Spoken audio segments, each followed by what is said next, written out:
Mario, come on. Dula yande penja more, ampenyonya. Adula kan. Samo bendo ramo, che samo bena, che samo nyak, puro bena nama. Abayong kendo mana manyo more, na manyo nyak, puro bena na.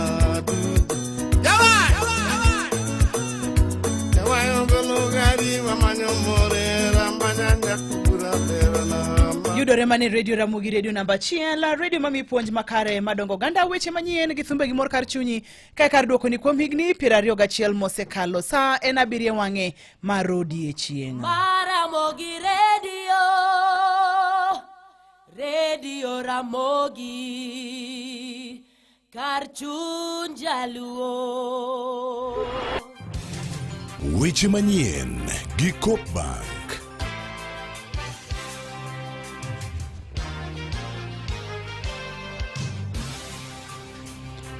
Machiegni to mokwongo mag thundu weche mabende waikonegi lak sechegi.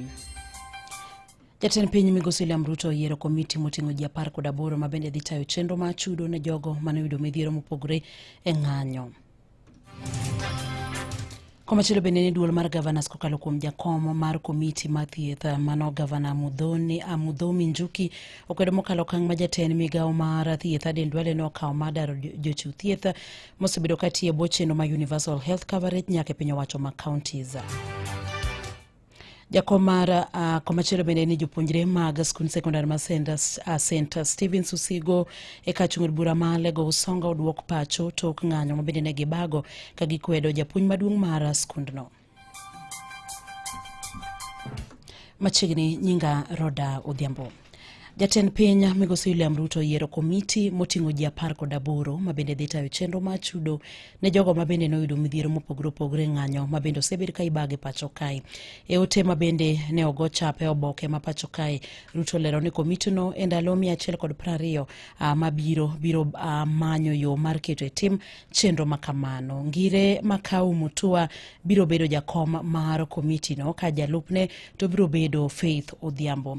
Jokanyo ma komitino biro bedo Kennedy Ogeto, Irungu Hutton kanyakla koda Laktar John Olukuru, Reverend Kennedy Barasa Simiu, Laktar Linda Musumba, Laktar Duncan Ojwanga, Naini Lankas kanyakla koda Laktar Francis Muraya, Juliet Chepkemei, Pius Meto, Fatuma Kinsi Abbas kod Rafael Anampiu. Komachielo en ni bunge la wananchi e kaunti ma Migori koro dwaro mondo mi piny owacho ochuog komiti mabende oting'o apisas mag bunge la wananchi mabende wuok e piny owacho ma counties kanyakla kod sirikal mamalo mabende bro yango jogo mabende noyudo midhiero e kinde mag ng'anyo mabende nobagi e pacho kae. Kotelnegi kod jakom mar bunge la wananchi e kaunti ma Migori Charles Osewe koro gikwayo jatend piny mondo mi ochuog komiti makamano. Kowuok e kaunti ma Migori Juma miyo waler mathoth wachni.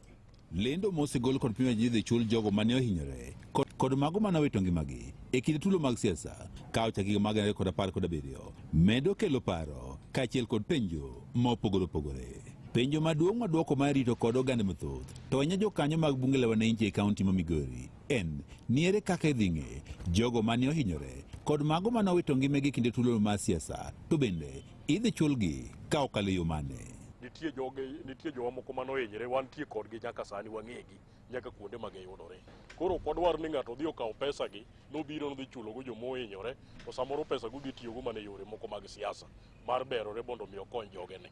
Wabed piny to wariw par achiel kiloso komiti to ung'e jok ma udil godo, jogi mong'eyo jok manowito ngimagi, jogi mong'eyo jok ma pod ong'ol nyaka kawuono man gi injury mar lisasi e dendgi. Bunge la wananchi mane chiayo ng'anyo ka kendo kano wachi to jobunge la wananchi mane moko ka ng'anyo ka gito gine udi. Sani pesa dwa wuok, sani jotelo koro dwa kawo joge gi magin magiero. To wajo mane ni mandamano ni ok ginyal dewa. Kata bed ni sirikal oselando ni dhi chul jogo mane ohinyore kod mago manowito ngimagi e kinde tulo mag siasa, thoth jogo mane ohinyore e kaunti ma Migori wacho ni gin giwegi pod gintie mudho. Nyasaye, from 2017 anayudo injury mokwongo to nayude kendo mana geto kacha ka polisi moko nobiro be modino nwa kanye bada koni ne goyo mamano wuok mano chuna mana dhi mana ka jar wach. Koro wasetemo ng'eyo ni sirkal nyalo chulo tamore. List kia ng'ong'o wano tamore. King'iyo tiende na gi kaelo ni nigi injury to awinjo ni list moro nitie to list no anake kumeyo de to ng'a nyalo konyo en jakom osewe ni en jataon en mane nitie wechego sama ne wechego timore. Koro list mantiego oketnwa go pena. Philemon Boss men achiel kuom jogo mane oyudo hinyruok e kinde tulo mag siasa e kaunti ma Migori wachne hinyruok mane oyudo e kinde ng'anyo osethiro nengo mare kod mar familia duto. Maandamano ma 2023 an gini noyuda ka nana mang'e yo mane ng'anyo kaka ne baba oluongo ni wang'anyo to ayaba kata maber polisi no obatia gas mano donjo ufuko na hukumoch tera ma hospital ka Kiara doga chier bang' ndalo 4 ni gidhi chulo victims ma joma nohinyore ibirwa wantie. Dwaro mar jogo mane ohinyore kinde tulo mag siasa ka ochakore e higa mag 2017 kod jokanyo mag bunge la wananchi e kaunti ma Migori en ni chudo otime yo ma uyanga kendo jogo mane odhinyruok kod mago mane owito ngimagi emomi chudo ni. Mtu aliumia hata mahali na sahi anakuja yeye ndiye yule alikuwa ameumia kwa maandamano. So mimi naomba kama wenye kiti ameongea komiti itengenezwe au watu waangaliwe. Jakoma bunge la wananchi e kaunti Migori Charles osewacho ne gidwaro mondo koro chuog kamiti madhi yiero jogo mane ohinyore kod mago mane owito ngimagi e kinde tulo mar siasa. Wayo ne mondo sirkal otim chudo ni yo maler ma ok ni odhi ofuko ng'at ma samoro no kohinyore. Wadwaro ni mondo los komiti ni wadwaro lose ma jo bunge la wananchi ni e iye, sirkal mamalo kotelne kata gi DC ni e iye, kata jo county moko bendo bede e iye, gi local leaders wa bunge bendo bede e iye. Komiti ni kobedo formed eka chudo ne dhi e yo maler nikech wan kaka jo bunge wang'e jogi. Jokanyo mag bunge la wananchi wacho ni chudo ni kikete lwet jod bura nikech dek gi yier mano osiepegi mondo magimi chudo no. Ne Nyakalondo Maramogi kuok e kaunti ma Migori, an George Juma. Duol mar Gavanas kokalo kuom jakoma mar komiti mar thieth mano Gavana Mudhomi Njuki okwedo mokalo kang' ma jatenda migawo mar thieth Aden Duale ne okawo mar daro jochiw thieth ma osebedo katiyo bwo chenro mar Universal Health Coverage nyaka piny owacho mag counties. Gavana Njuki wacho ni Duale ne ok okawo pachgi kaka duol mar Gavanas kendo ginyal siro kang' makamano. Gikwedo kang' makamano ka gimedo ni sirkal pok omiyo omenda moromo ne chenro makamano ka bende giramo ni chenro no ok biket e tim. Almost 8,500 staff, and that is supposed to be in perpetuity. It cannot be one-off. It has to be included in the DORA because once we absorb this staff, we will not be getting rid of them the following financial year. So it cannot be just one-off this year and then it's not there the next year. The problem is how do we handle them? How do we make sure they are satisfied just like their colleagues and we permanently resolve this issue of perennial strikes? Bende jakom mar komiti mar thieth e duol mar Gavanas Mudhomi Njuki wacho ni ute thieth mag ji giwegi osebedo ka yudo omenda mathoth kowuok kuom okumba mar SHA ne chudo mag chenro mag thieth. Koloso kod jofwambo, Gavana Njuki owacho ni kata odoko ni gin kod geno kuom SHA, kwan omenda ma bende ichwalo ne ute thieth mag ji giwegi ni malo kopim kod mago ma bende ichwalo ne ute thieth mag piny owacho. Kwayo Duale mondo mi one ni ute thieth mag piny owacho bende oyudo omenda moromo ne chudo mag chenro mag thieth kowuok e okumba no mar SHA. Wadhi wechego mag somo kama oyudo ni jopuonjre mag skul sekondar ma St. Stephen's Usingo e kachung'od bura ma Alego Usonge kaunti ma Siaya odwok pacho tok ng'anyo ma bende ne gibago kiny ma kawuono ka gikwedo japuonj maduong' mar skulno Mr. Jacob Owiti.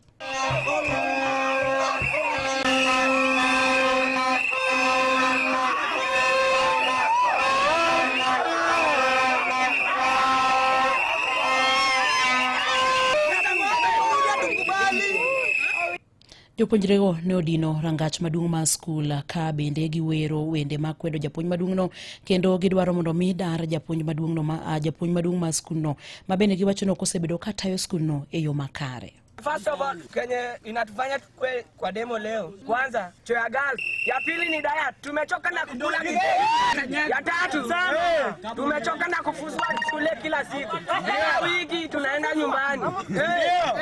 Sasa tunataka principal mwenye ako serious na very much concerned with academics.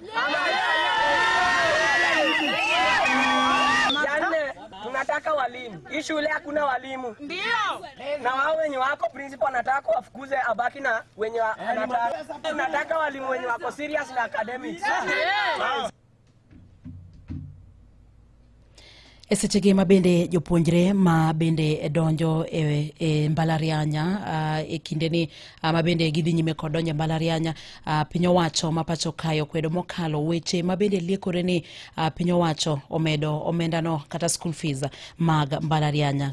Jatend jagoro mogirore e migao mar somo mamalo Laktar Beatrice Inyangala okwedo mokalo wechego kowacho ni piny owacho pok omedo school fees moramora ne jopuonjre mabende donjo e mbalarianya. We announced as the Ministry of Education that we were going to reduce the fees for university education. All the students who reported paid the new reduced fees and there were no complaints at all. The students have onboarded successfully and students are joining and paying the new reduced fees. All university fee has been subsidized, as you know, through scholarships and loans.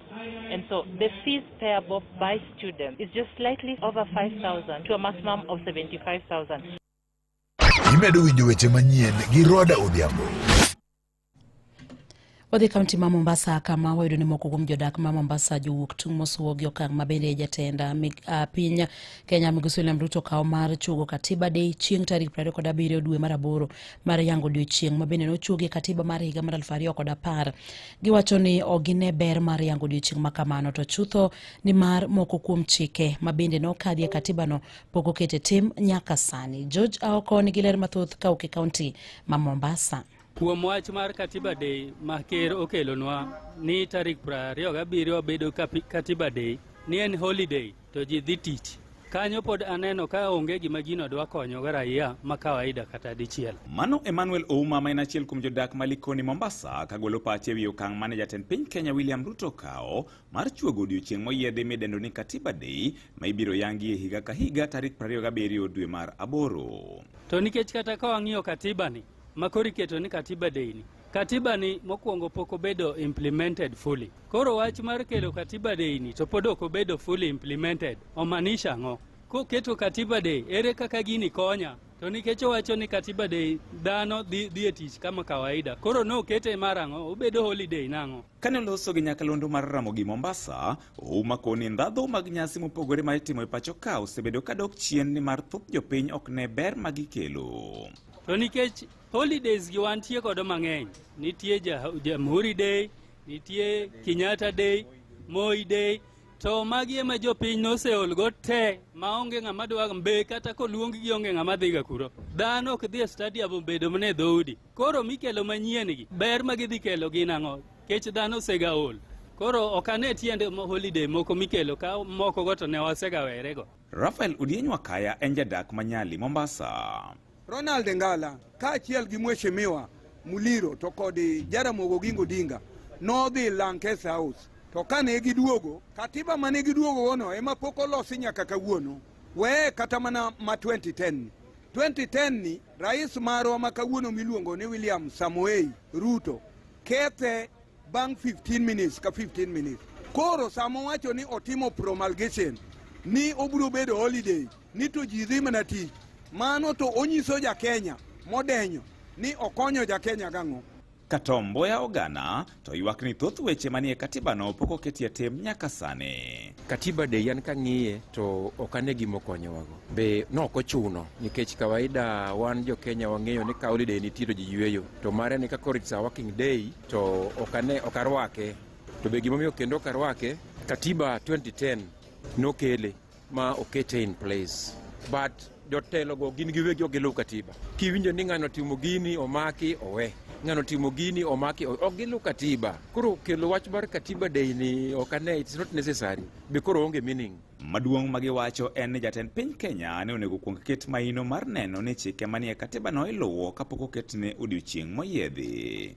Katiba ni ne wawe ni en 80% to ne wawinjore 10 years ago kata 13 years ago ni waburo loso 20 mondo beda 100% mondo korka olos Kenya kamili kaka Kenya dwaro. To kawuono ko wacho ni holiday nitie taneno ka rais nitiere gima rais geng'o ka modwaro nokel confusion e Kenya ka to gige ne dhi mbele to jo Kenya hinyore. Rais nyaka wabed godo kako kwach kich obedo gi dhano nikech gik ma rais wacho ok gin gik motimo.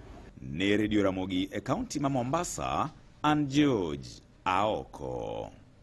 Gilipot ma jo jaoko ne mabendo kelo wae giko mag weche manyiena e yorno mar adimba gi lak seche gito mag thund weche mabende ne waikoni.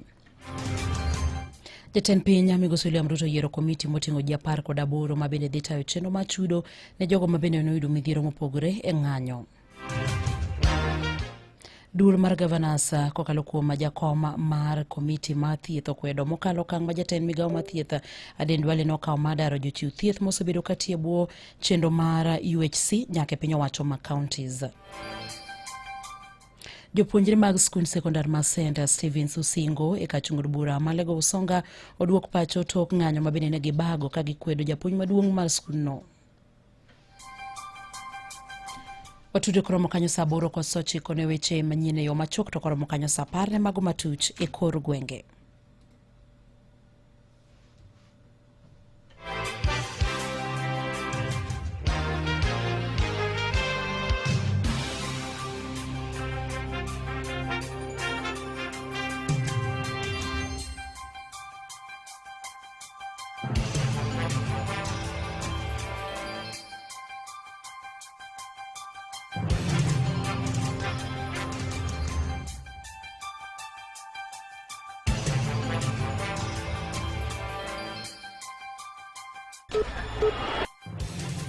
Weche manyien gi Coop Bank.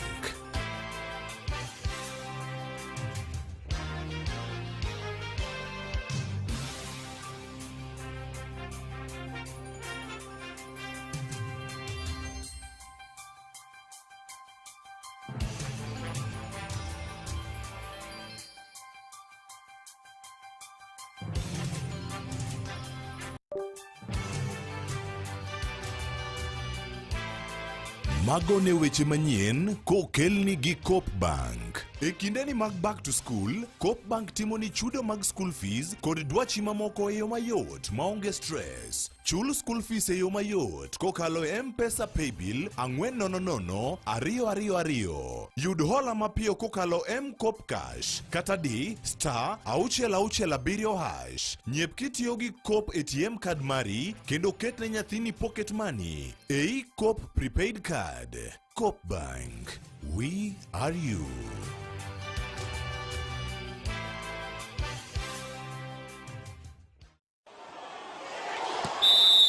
Weche tuke e Radio Ramogi.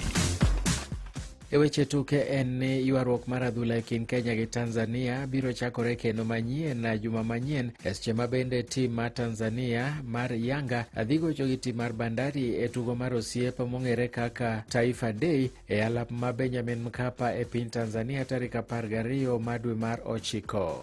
Tuo makama biro bedo achiel kuom yore ma timnero mar Kenya mar Bandari ikore godo ne tukego ka gibiro go tuke mopogore opogore gi timbe madongo ma Tanzania kamano maduong' en e kindgi kod tim mar Yanga. Kara kobedo ni en tugo machalo pre-season ne tim mar Bandari, gima duong' mokalo en ywaruok nobedo e kinde ma tim mar Kenya ne gocho e tuke mag CHAN. Tanzania be ne gocho ka kuom hawi marach ne ok girado gino mabende ne oyudo ka gisiemore. Kaluwore gi jatatije mar Bandari Tom Kibwana, tim no irobro dhi Tanzania tarik 30 mar dwe mar 8 higani ka giikore ne tuke mag season manyien. Komachielo bende ni tim manager mar Kakamega Homeboys Bonfasa Imbenzi owacho no mor ahinya gi duogo mar kocha Patrick Odhiambo e tim no, kowacho no geno ni season manyien biro bedo maber ne gin e lig mar FKFPL. Odhiambo dok e tim mar Kakamega noero bang' bedo e season achiel e tim mar KCB kendo koro kawo thuolo mar Francis Baraza mowuok kadhi e piny mar Tanzania. Nafikiria tutakuwa na msimu mzuri. Tumepata coach mgeni ambaye sio mgeni sana kwetu, Patrick Odhiambo ambaye aliwahi kuwa hapa tena KCB ndana amerudi. Coach yule tulikuwa naye Baraza alipata green pass kule Tanzania katika timu ya Bamba Jiji na aliweza kwenda. Nafikiri tutakuwa na msimu mzuri, wachezaji karibu wengi tumeweza kuretain wale walikuwa mostly first team players. Homeboys osewito jotugo mabeyo kaka Moses Shuma mabende nodhi e tim mar Power Dynamo ma Zambia kaachiel gi jabak Brian Eshihanda Munyendo modhi e tim mar Bamba Jiji e piny Tanzania ka giwacho ni gibiro jiwo tim margi motelo ne chako mar season manyien. Kuna Moses Shuma ambaye ameenda timu ya Dynamo ya Zambia, and then Brian Chala Eshihanda Munyendo ndiye defender, ni ameenda timu ya Bamba Jiji kule Tanzania. Wameamua kwenda professional na tunawatakia heri, kwa hiyo ni green pass ya kila mtu ana ndoto ya kucheza akienda mbele. Homeboys notieko thuolo mar adek e season mokalo gi point 58 magin point 7 tok Police manotelo kata manokawo league. E weche mamoko, enene president mar riwruok mar tuke mag adhula e Africa CAF Dr. Patrick Motsepe iwacho ni biro bedo gi romo gi jofwambo chieng' Jumamos okinyi motelo ne tugo mar final mar CHAN mabro timore e alap ma Kasarani. Tukego eko osebedo kadhi nyime e piny Kenya, Uganda to gi Tanzania. Dr. Motsepe biro loso gi